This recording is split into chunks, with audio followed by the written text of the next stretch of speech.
Hello and welcome to Sidequest. This is our weekly video game show here at Geekverse.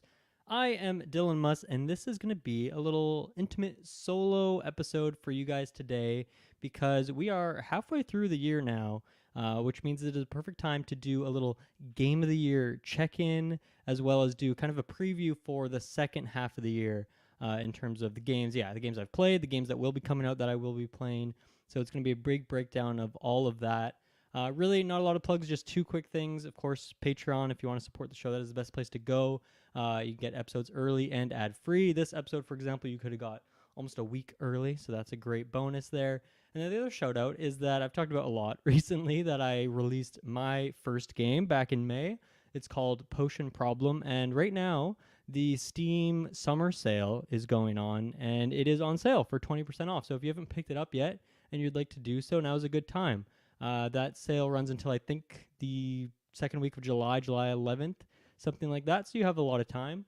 So yeah, go check it out and let me know what you think.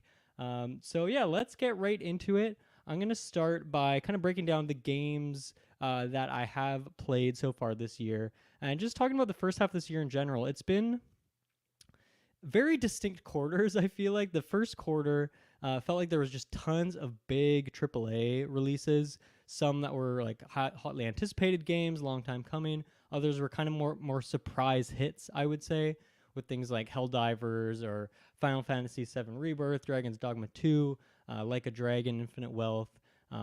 Plenty others in there too, all sorts of other things. And I didn't really play any of those. I, for one reason or another, just didn't end up getting to them, or they're just not my cup of tea personally. So it was a really quiet start to the year for me.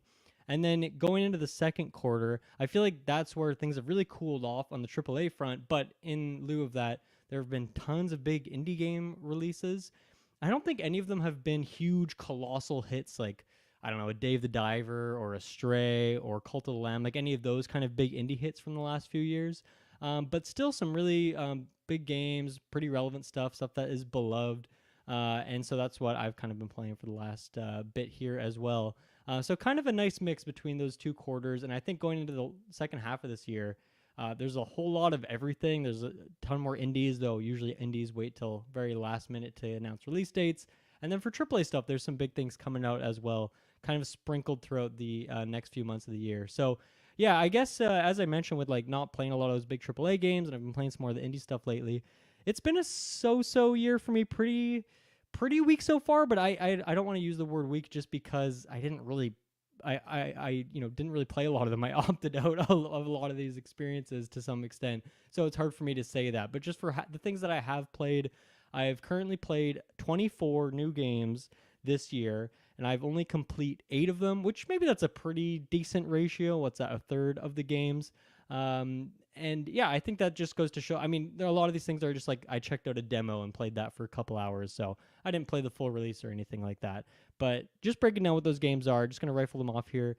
I have played this year Turnip Boy, Robs a Bank, Pal World, Phantom Abyss, Celeste 64, Fragments of the Mountain, Skull and Bones, Prince of Persia: The Lost Crown, Unicorn Overlord, Mario vs. Donkey Kong, Manami Lane, The Outlast Trials, Sandland, Balatro, Botany Manor, Open Roads, Harold Halibut, Another Crab's Treasure, Animal Well, Little Kitty Big City, Senua's Saga Hellblade 2, Dread Delusion, Rolling Hills Make Sushi Make Friends, Alan Wake 2, Night Springs, X Defiant, and Nightmare Cart, which is a game that just released recently. I've talked about most of these on SideQuest, but of course a couple of them slipped through the cracks, like Nightmare Cart. If you haven't heard of that, it's a free game on Steam, and it's just a Mario Kart 64-esque experience, but with like PS2 graphics and using like very much a Bloodborne aesthetic. It's kind of interesting. I just barely checked that one out. In terms of updates, there's also been some DLC things I've played, like, Marvel Snap. I'm always playing that, and that always has new things, new content. Warzone got a new map this year. Redfall got a I'm not going to say big, but like a notable, substantial update. Multiverses relaunched, and I had a bunch of new characters and modes and things with that I've been playing a lot of. And then, as I talked about last week on SideQuest, Elden Ring, Shadow of the Erd Tree just released, so that is still very much an ongoing one. I think so far from the games I mentioned, Elden Ring, that DLC, as well as Dread Delusion, which I talked about a few weeks ago on SideQuest, are the two games that I'm kind of still actively playing through and not done yet. And then also a game that I have downloaded, haven't checked out yet, is Still Wakes the Deep. That's on Game Pass, and it is a horror not immersive sim, walking sim type experience. I've heard really good things about it so far, but I'm also actively playing through Alien Isolation, and I feel like they have similar vibes. So I'm going to finish Isolation, I think, before I jump into that one. Who knows? Maybe I'll break that and jump in earlier because it does look really good, and I want to check it out. Um, let me do this. I'm gonna throw my top 10 games of the year so far. These are not ordered, and I'm expecting, and I'll say even hoping that a lot of these get shaken up in the second half of the year because I think, as I mentioned, a bit of a weaker year so far for me. I really think just Balatro, which is in that top 10, that's like a really strong one. I know that's gonna be in my top 10 by the end of the year. For the rest of these, I could see a lot of them getting kicked out if a lot of these things that I'm anticipating end up hitting as well as I expect them to. So my rough top 10 is looking like this: Balatro, Celeste 64, Outlast Trials, Menominee Lane, Open Roads, Harold Halibut, Animal Well, Dread Delusion. I just realized they're almost all 2-letter words, which is fun. Elden Ring, Shadow of the Erd Tree. Yes, I'm only like 6 or 7 hours in that DLC. It's really great so far. And then Multiverses as well, which is a weird one. So yeah, obviously Elden Ring and Multiverses with games like that. Like, okay, not a truly new release, it's a DLC. I always kind of evaluate that when I am in that game of the year phase, when it's December and I'm working on my list and getting ready for those podcasts. That's when I'll really think about, okay, if a DLC is like going to make like maybe 10th on my list, I'll often bump it just to put new things on there. It's a very just how I feel in the moment kind of thing. I think Multiverses, there's enough going on with it that I could consider it again this year. It didn't make my top 10 in the year that it originally came out. But there's enough in there, and if they keep adding new content, I haven't played in the last couple of weeks, honestly, but I was playing pretty hard there when it first relaunched again. I haven't talked about that on Sidequest yet, but it's on the list, so I will deep dive on that when I talk with Kirkland next, because I know he was interested in that one. So yeah, that's kind of my rough list so far, and then here are some games that um, are out now and I would like to play, and maybe if the right sale hits this year, or maybe I just end up picking it up, or maybe if they come to Game Pass, though they probably wouldn't, I'd end up checking these out. But the ones that have interested me so far would be Like a Dragon, Infinite Wealth, Pacific Drive. That one, if I end up getting a new PC or a PS5 this year, that's like definitely an immediate pickup. I'm really intrigued by that game, but just don't have the hardware to play it right now. Persona 3 Reload, that is on Game Pass, so I might jump into that. Bandle Tale, I actually also have access to that one. My partner owns that one on her Switch, so I could jump in and check that out.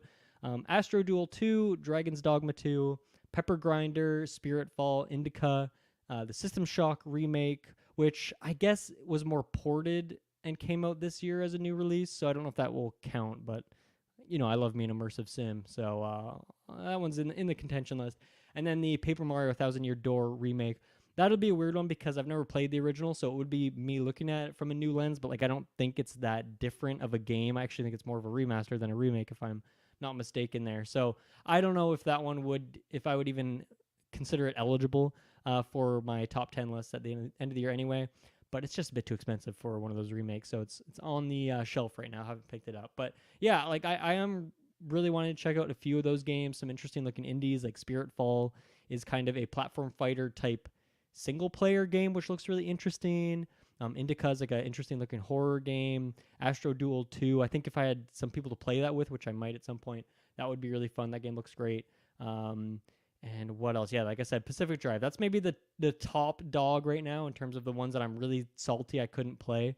I was hoping it'd be able to run on my laptop, but I guess I need to upgrade that guy at this point. Anything else I wanted to say about the first half of the year? No, I think, you know, there's a lot of really interesting games in there. Like Animal Well is such an interesting one, and I think I had a great time with it. And then when it got to some of the later, like puzzled, deeper secret areas, that's when it was like, okay, this is like a bit too obscure, I think. And then it had like kind of a weird ending that kind of surprised me and kind of came out of nowhere. So I don't know. I feel very conflicted about that one. Dread Delusion's like a really interesting game so far, but I don't know how different or how much it's going to evolve. It seems fairly simple for a game like that. So there's definitely some in here that I might revisit as well or spend more time with, and that could shake things up as well. How about with that, we jump right into the second half of the year. I'm going to go month by month here. And yeah, here's my kind of list. This is not a comprehensive list of games coming out. If you want to do that, the best places, I just go Game Informer. If you search Game Informer 2024, they have like a really well written list. There's no fluff in there. There's like a couple images, but it's not like ad ridden. It's really easy to see the release dates for everything. So that's usually where I go. But this is my personal list of games that I am either for sure picking up or maybe just intrigued by and want to wait for it to come out and see how it goes. Or maybe I just didn't even see like how much it's going to be when it releases, and that would be the deciding factor. But yeah, the first one up here is, I guess this is going to be out the day this episode drops on the free feeds. The First Descendant. I think that is a free-to-play game, multiplayer shooter thing. I don't really know. It was at Summer Game Fest, but like the gameplay was kind of confusing, I guess. So it's free to play. I might check it out. It's July 2nd. Flintlock, The Siege of Dawn is coming out July 18th. That one is a Game Pass game, so I'm going to definitely be checking it out. It's kind of like a Soulsy like combat sort of situation, but with a little more gunplay. So I guess maybe I should compare it more to a Bloodborne or something. Looks interesting. I don't know how you pronounce this one. Shim. It's SCHIM. This is coming out July 18th as well. And this is I guess a puzzle platformer that I've had my eyes on for a while here. The idea is that you're this little blob type character, and the only way you can move around is by jumping in shadows. So there's like you jump into the shadow of a light post, and then maybe you have to jump in the shadow of someone who's walking and follow their shadow along until you can jump behind the shadow of another object. It seems really interesting, and yeah, I might pick that one up. Frostpunk 2, this is another Game Pass game. It's coming out July 25th. I haven't played the first Frostpunk, but the great Tyler Briggs is a big fan of that game. And yeah, I definitely want to check it out as well because I like sim strategy sort of games. So I'll definitely jump into that one. I just heard about this game. It's called The Crush House, coming out on August 9th. I don't know if I'll be picking this one up, but it looks really compelling. This is a game in which I don't know what the player, like who you are, what your perspective is, but the idea is that it's a reality TV show, kind of dating show, and that's like the initial hook. But then they've talked about how there's like a darker side to it, or there's something secretive or under the veil going on. And so I don't know what that means exactly, or what the gameplay would be like. But I think it's a really compelling idea. Like I can't think of many games that have taken like reality TV and tried to turn that into a game format. So intrigued by that one. Streets of Rogue 2 is coming out August 14th. I've not played the first one, though I've heard really good things about it, and it seems like very much up my alley. I actually saw, once again, on that Steam Summer Sale that the first one is on sale for a pretty steep discount, so I actually might pick it up and play it soon, and that would probably be the indicator of why I'd go for Streets of Rogue 2. And I think with the second one, it's more... I guess the first one is, it's like a sandboxy type game, like very immersive sim in terms of there's a lot of different solutions for the problems. And I think in the first one, you're going through levels, taking people out, accomplishing tasks. The second one is like a fully open world game, from what I understand, which is a really interesting idea. I love the pixel art, the art style. It looks really great. It just looks like silly, fun, just a video game ass game. You know what I mean? So I don't know. I've got my eyes on that one. Once again, that was August 14th. And then jumping up, August 29th is Visions of Mana. This one's on my list because I love the visuals. And I think from the combat I saw from a couple of showcases, it looks really good. But am I going to drop those 80 Canadian dollars on it plus tax? I probably not, let's be honest. But it's still on my list just because I think it looks great. I'm really intrigued by it. The next day, August 30th, is Star Wars Outlaws, which if you listen to our Ubisoft Forward coverage, you would know that, this game is going to be on Ubisoft Plus. Ubisoft Play? No, it's EA Play. Ubisoft. I think it is Ubisoft Plus. It is on Ubisoft's Game Pass equivalent. So that's a game that I'm definitely going to play now. I'm going to pay whatever it is, $10-15 to get a month and play it for a few hours, talk about it. Travis and Taylor are picking that one up as well. And I'm pretty excited for it. I think it, as I've mentioned many times, I'm on a very, very low hype level for Star Wars generally. But this game does look really fun. I really like a lot of things going on. Seems like it's very diverse in its mechanics.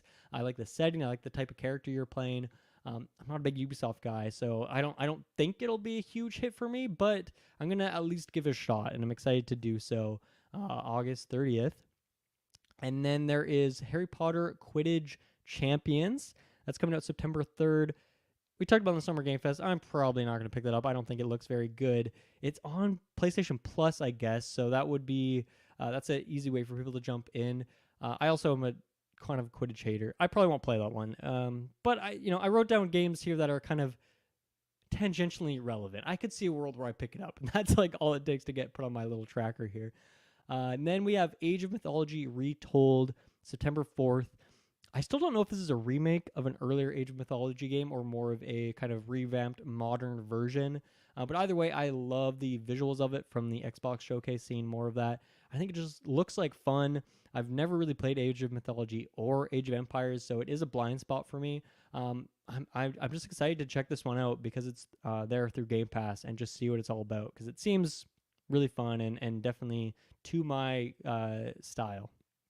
Moving on, we have September 8th is Stalker 2 Heart of Chernobyl. I think that game looks fantastic. I'm really excited for it. Once again, another Game Pass game here. I just think that the combat looks fun. The story and setting look interesting. I haven't played the first Stalker, and I don't think I will before this one comes out. But yeah, this is going to be day one for me. I'm very excited to go check this one out. September 12th is a game called the Chef RPG, which truthfully I don't know a lot about. The reason I do have it on my radar to some extent, and it's been on my radar for a few years, is because the artist or one of the artists has a YouTube channel where they post just kind of the making of certain scenes in the game and how they built it. It is beautiful pixel art, one of the best looking games I've ever seen.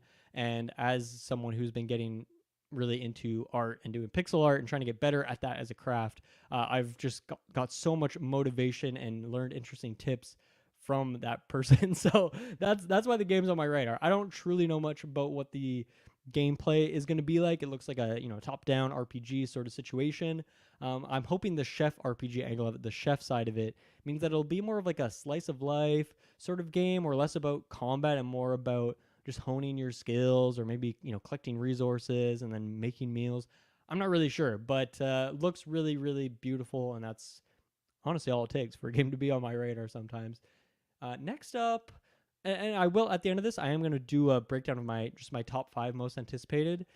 This game might be my number 1 most anticipated. It is UFO 50, coming out September 18th. I haven't talked about this on Sidequest recently. In fact, maybe the last time I talked about it was even before Sidequest existed, because this game's been announced for a very, very long time. But it finally, through not Summer Game Fest, but one of the associated events, they have the devs, they finally announced a release date for it. If you don't know what UFO 50 is, go check out a trailer. It's not going to be for everyone. It's definitely my cup of tea. The pitch of it is that there is kind of this alternate timeline, I suppose, where there was this video game studio or company called UFO Soft that had, I don't know if the idea is that they had their own console, but I think it is. They had their own console and their own catalog of games that they created that are all kind of, cohesive, very much similar to like the NES in terms of the scope and I guess capability of the games, but with just like a bit of a different art style. This is still pixel art. And so the idea is that this UFO 50 game has 50 games in it, and they're not micro games. They've made that very clear. They are, some of them are hours and hours long. Some of them are like, maybe like a one-on-one fighting game. So that's something like, you could spend 5 minutes with it, or you could spend hours and hours getting really good at it. But yeah, it's got a fighting game in it. It's got puzzle games. It's got JRPGs. It's got sports games in it. It's got multiplayer things, like couch co-op things, as well as just full single player experiences. It's got all sorts of things. It's made by some really well-known developers. Most notably for me is Derek Yu, who is the creator of the great Spelunky. And so he's, if he made one game in this pack, I would probably pick it up, but he's worked on many of them, and that's what intrigues me about it. So yeah, 50 games for the price of one. Like I said, super hyped for that one. Cannot wait for it. September 18th. Cannot come soon enough. After that is going to be Ara History Untold, September 24th. This is the kind of Civilization 5 type game. It's made by Civilization 5 developers. And, Civ's kind of gone in a different direction. Ara History Untold is more like, what if Civ 5 got a sequel instead of that wasn't Civ 6? Like a one that was more directly like, let's take Civ 5 and iterate on that. It looks amazing. I don't know if it'll run on my laptop. That's really the only factor. If it does, I will play the hell out of this game. If it doesn't, it might take a bit, but next time I get a PC upgrade, I would definitely go crazy on this game. It looks fantastic, and that's my hype level's there, even though Civ 7 is already announced as well. Like those two things exist, but I'm very, very excited for this one.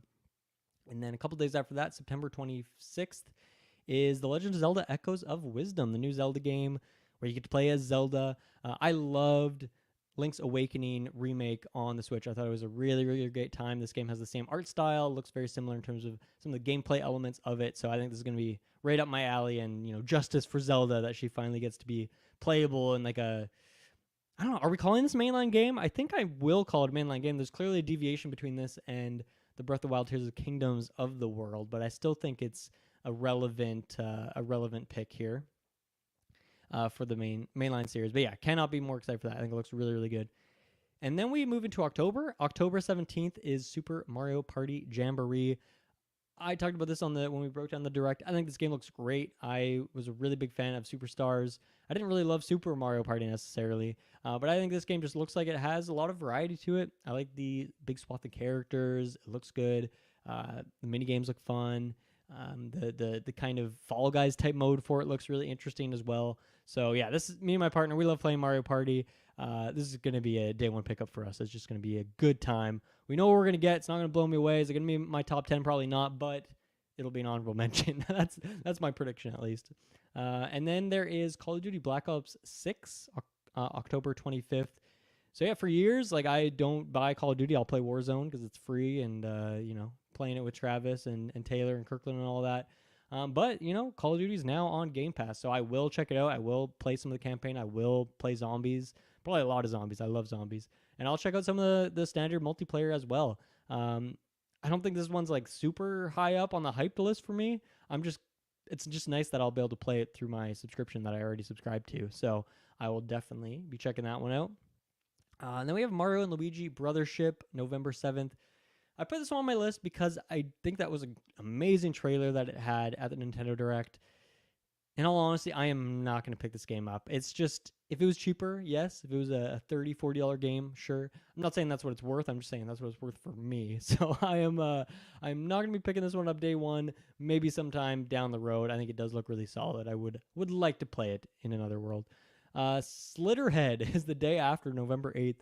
This is that weird looking horror action game from, I think it is the Silent Hill, some of the Silent Hill creators. Looks really wacky and weird. Honestly, I wish it came out earlier. If this was an October pick, I've definitely made a couple impulse October buys for scary horror games just because I'm in those months. In that month, I'm trying to just play a bunch of horror stuff. I'm trying to get in that mood. So it's a bit of a bummer that this is coming out actually afterwards. So I don't know. I doubt this is a day one for me, but sometime down the road, I'll definitely check it out. November 14th, we have Dragon Quest III, the HD 2D remake. Looks good. I mean, it looks great visually. Looks decent on the gameplay side of things. I don't know. I really want to pick this up, but once again, it's a price tag thing. So this will probably sit on the wish list for a bit until it drops lower in price, and that's when I would probably pick it up. But looks really good.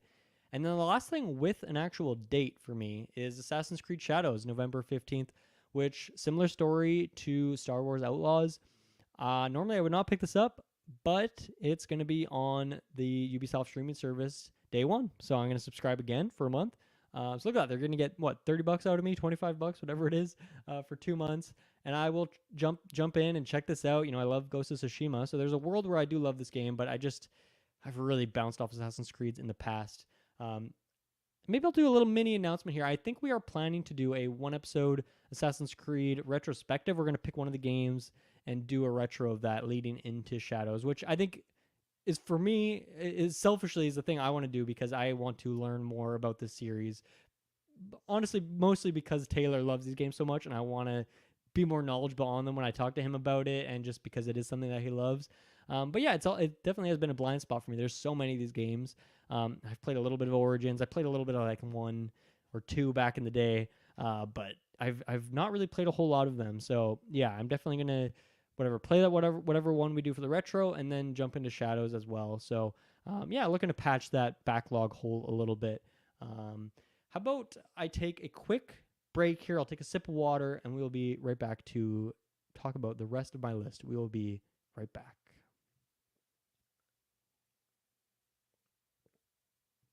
Okay, so now on the list here, we are going to be talking about, these are games that are supposed to be coming out this year, but do not have a release date. So first up, Lego Horizons Adventures. Put this one here because it's supposed to be coming out on the holiday, so we can, I guess, assume that means November or December, but who really knows what that means. And yeah, I talked about this, recently on Summer Game Fest. I'm probably not going to pick this game out. It doesn't look like my cup of tea. I like some Lego games. I like Horizon Zero Dawn, but there's something about this that's just not clicking for me in terms of the connection of it. So this will probably not be a day one for me, but it's cool that it exists. Next up, Wonder Stop. This is from the Summer Game Fest showcase. This was the game where it looks like you are making tea. You're like a little tea vendor, so to speak, a little tea walla. You own your little place. It looks like you're almost making potions, which obviously I'm very inclined to like that aesthetic. In a kind of interesting fantasy, cutesy sort of world. But then there's a darker twist. There's something going on underneath. This is made by the Stanley Parable team, or some of those devs at least. And yeah, I think it looks really compelling, really interesting. I hope it comes out this year. Similarly, The Plucky Squire. This game's been on my radar for a couple years. This is that game that has kind of both. It looks a bit like a Zelda, like you look like a Link type character. So it starts out top down Zelda sort of style, going around doing puzzles, little combat sequences. But then at some point, you realize that you're in a storybook and you pop out of the storybook into a 3D world, and then you're roaming around, I assume, like a child's bedroom. You're on the desk, and then you go and you're climbing up books and climbing around ledges and stuff. And so you're making progress once again in the book. You're making progress in that open world or the 3D world. And then you're kind of, I presume you're going back and forth kind of between those.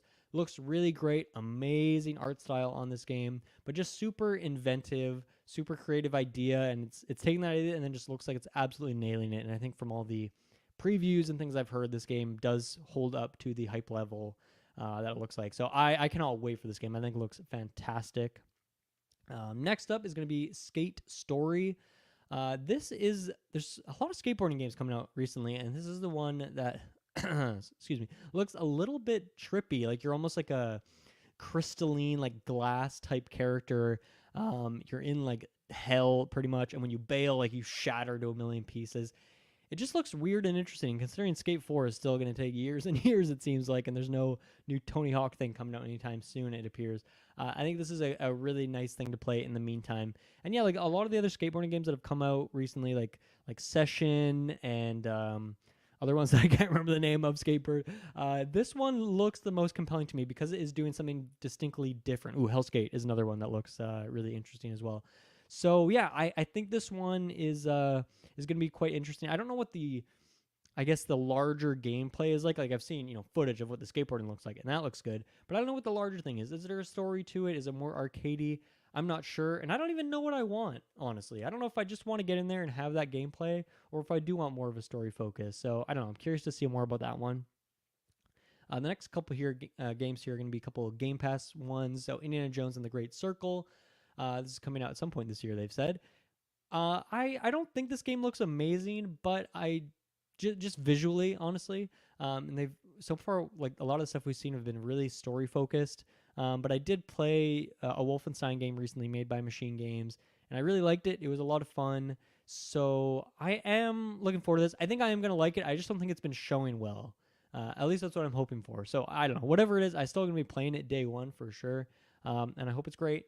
And then after that, Avowed. So that is the new Obsidian RPG, the fantasy game.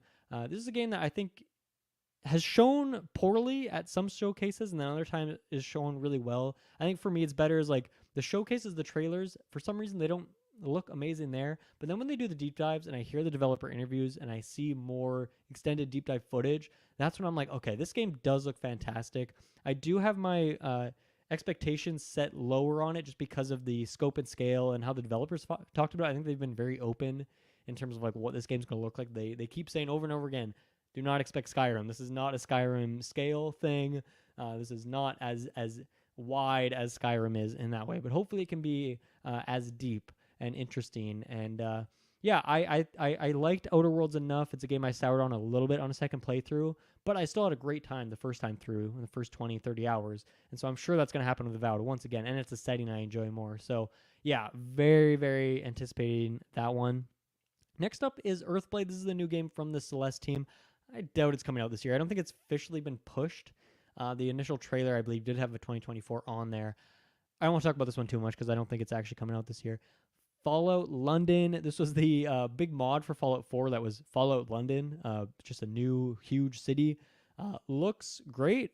And then they pushed it, they delayed it when the next gen patch came out because that just borked a bunch of things with their mod. So really unfortunate timing that was like a shadow drop from Bethesda that kind of screwed over these developers. But you know, if you're a modder, I guess that's what you can expect. You're kind of a second class citizen in the developer world there, I suppose. So I really looking forward to it. I think when it does come out, that's when I'll download Fallout 4 and play it again. It's been a long time since I've played that game, but I think that'll be finally the thing that kicks it into gear for me. Next up is Black Myth Wukong, which actually I think this does have a release date. So let me check here. That is coming out August 20th. Okay, so I'll throw a date on that and put that on my list here. This is the game that just has some of the craziest visuals you'll ever see, just in terms of fidelity. It's a Souls-like type game. It looks really great. I've talked about before, like Souls-like games, you really need to sell me on like a concept or something more to it, just because gameplay-wise, I don't necessarily seek that out, especially because I'm getting my Elden Ring fix, and honestly, with how big this DLC seems to be, it might last me a couple months, so even into August potentially. So I probably won't pick this up day one, but it looks fantastic. And I don't know, if everyone I hear talk about it is just praising it to the nine divines, then I could see myself picking it up. I could see it happening. Next up is Mina the Hollower. This is the Shovel Knight team's new game, kind of a Zelda Link's Awakening, not like the new Link's Awakening, but the old original Link's Awakening kind of style game. It just looks really good and really smart. I love the visuals of it. This is going to be a day one for me whenever it drops. I didn't love Shovel Knight necessarily, but I think that team is really great at what they're doing in terms of bringing back these retro, I guess, what do I want to say? I guess a genre. I mean, obviously, platformers never really went anywhere. They're making these very authentic, like NES style games, but with modern sensibilities. I guess that's a better way to say what I was thinking. And yeah, Mina the Hollower, it looks like in that exact same ballpark. So very, very excited. Beastie Ball is next up, and this is a game that I'm kind of so on. This is from the team that made Chicory, and Wonder Song was their game before that. I played Chicory, I think it was earlier this year, maybe it was last year, and absolutely loved it. Such a great game, so inventive and interesting and compelling. And this game is their new one where it's almost like a Pokemon, like a collecting kind of game. And then the combat are like these volleyball type puzzle things. So it's a weird mashup. It's interesting. I don't actually love the art style and like necessarily what I've seen so far, but I think Chicory was just such a good game that it makes me want to pick this up either way. So I probably will. Next up, this is maybe one that a lot of people would forget about. John Carpenter's Toxic Commando. Honestly, this game's probably not coming out this year. I feel like it would have been at Summer Game Fest to some extent if it was coming out this year. I don't think this game looks amazing by any means, but it just looks like dumb fun. And, you know, sometimes I need that. Sometimes I just need a first-person shooter that's dumb fun. I don't even know if this game's a first-person shooter. I kind of forget, but whatever. It's on my list. Next up, The Rise of the Golden Idol, which is a surprise sequel because I think the Case of the Golden Idol, the predecessor, came out, I think, last year. Maybe it was 2 years ago, late 2 years ago or something, but it came out very recently, so it's interesting that they already have another game coming out, and I think they switched up the art style quite a bit. I think it is going in more 3D type of setting. I like a good mystery game. I feel like it's a very rare genre, actually. Like, there's point-and-click adventure games, which I guess you'd put in that caliber, but in terms of games like Outer Wilds or Return of the Obra Dinn, I think those style of mystery games are pretty rare, and this... the first game and presumably this one are going to be in that camp. My partner has been playing Case of the Golden Idol and loving it, and so yeah, I probably will play the first one before I come to Rise of the Golden Idol, to be honest. So I don't know if that'll happen this year, but definitely a game worth putting on your radar if you're into mystery type games. Okay, next up, Shantae. Shantae Advance Risky Revolution. I don't think I've ever pronounced that character's name out loud, so apologies for that pronunciation. This is a very interesting game, and I don't actually know if it's coming out this year, but this is essentially a new Game Boy Advance game, or I think it was maybe originally a Game Boy Advance game that got canceled back in the day, and they're like actually finishing it and releasing it. They are releasing it on Game Boy Advance, and I almost bought it just because I love that system, but I was like, okay, I don't actually know anything about this series, so I don't know if I should just like impulse buy this, now expensive Game Boy Advance thing. But then they're also going to release the game on Steam and Switch, I think, without the Game Boy Advance cartridge, because that would be a very risky business move, I think, in the year of 2024. But I just love that idea. I think the Game Boy Advance was like a perfect time in game development in terms of limitations. People always talk about how limitation drives creativity, or creativity thrives under limitation. And so I think it's an interesting idea to go back to Game Boy. Like, obviously, if they're releasing the game on the Game Boy Advance, it means it can run on that hardware natively. And so whatever this modern version is that's even on the Switch, it's going to still be with those design sensibilities. I love that pixel art of that generation. I like the color. This game looks really cool, and I think it's just such a fun, interesting idea. So yeah, that's definitely on my radar. Baby Steps. This is it's co-op, but just with 4K graphics pretty much. This is the silly game where you're just controlling the guy walking down a trail down this kind of countryside, but you're just a janky, weird baby guy, and you're just walking is really bad. It's one of those Bennett Foddy janky kind of games. Looks fun. I don't know what the price tag on it is. That's going to be, I guess, the deciding factor. Next up is a game called Dead Static Drive, which I've had on my radar for a long time, and I don't know, it's never really gotten a firm release date. It does have 2024 on its Steam page right now. I don't know if I believe that. I hope it's coming out soon.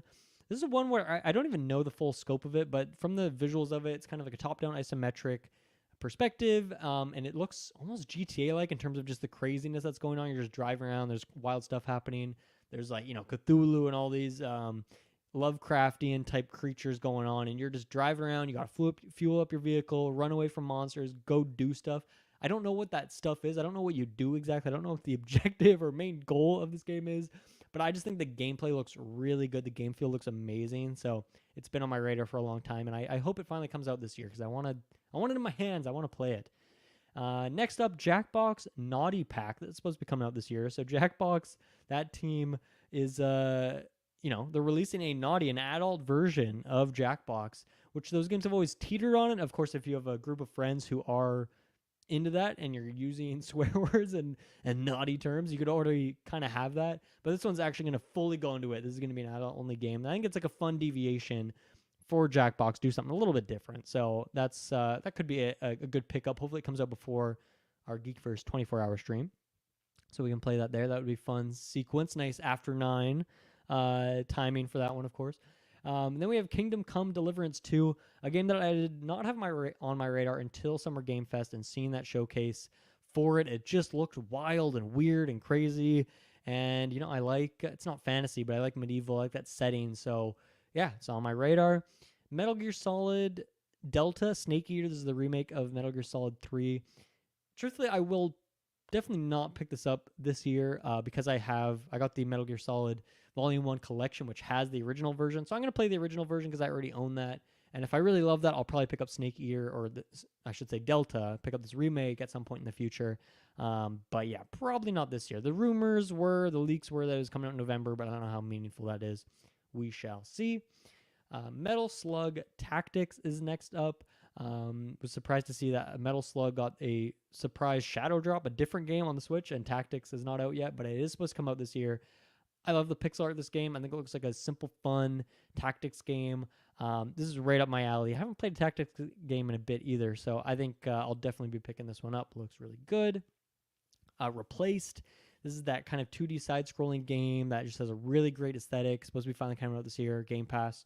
I'll be playing that.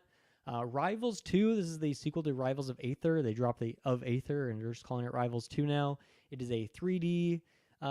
it is a platform fighter, so like a Smash Bros, like a Multiverses, and this one is going 3D from the pixel art 2D that they had before. I mean, it's still 2D gameplay, but with 3D visuals, if I'm going to be specific about it. I really like Rivals. It's a great platform fighter, really smart game, really good character designs, had fun, had Shovel Knight and Ori were playable characters in there. And yeah, the sequel is adding a lot of things that the original game didn't have, like shielding and grabbing features that were just taken out for simplicity. But I think coming back to the 3D and what people expect from a Smash type game, it makes sense to bring those things back. So I will probably be picking this one up because that team, I think Dan's, I can't remember his last name, Fornus, I think, yeah, makes great games, cool games. So I'll definitely be picking that one up. Another fighting game, 2D fighting game, Marvel vs. Capcom Fighting Collection. We talked about this during the Nintendo Direct. Haven't played these games, but I think this collection looks really great. I will probably be picking this up. I just want to play these games. They look fun. And then the last one on my list here is Caravan Sandwich. Not sandwich like the food, but like sandwich, like sand is in grains, rough and coarse, gets everywhere. And then witch is in, like a broomstick rider. I don't know why I describe witches like that. But there you go, Caravan Sandwich. This is a very weird, interesting looking game. It looks kind of like a road trip type game, which is a subgenre that I really like. Like Overland was like that, or Open Roads earlier this year, or Road 96 and the sequel are kind of like that as well. I really like that kind of setup for a game, and this game has a really cute looking van that you're traveling in. You're going around collecting things. I don't know if there's combat. I don't know the full story of it, but from what I have seen, it looks really cool and like just a fun kind of low key type of game. So that's on my list as well.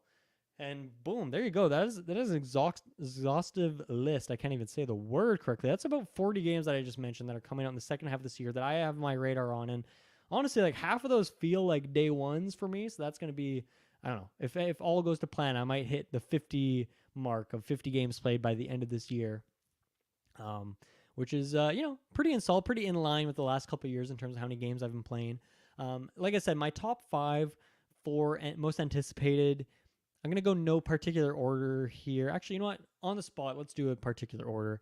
I'm going to go number 1, most anticipated, UFO 50. Number 2, Avowed. Actually, I'm going to bump Avowed to 3. And I'm going to put Plucky Squire, the Plucky Squire at number 2. And then my 4 and 5 are Dead Static Drive and Metal Slug Tactics. Those games look really cool, look really great. And I don't know which one is which. I guess I'll go Dead Static Drive at 5 for the kind of question mark element of it. Metal Slug Tactics at 4. So yeah, those are my most anticipated games for the rest of the year. For a lot of those, of course, you can expect reviews or coverage, or in the games we've been playing section, coverage on those kinds of things. And yeah, probably some other ones as well. I'm sure there's a couple games coming out that the rest of the guys might play or pick up that I will not be. So yeah, stay tuned for the rest of the year, and very excited to get into the second half. A really exciting list of games coming out.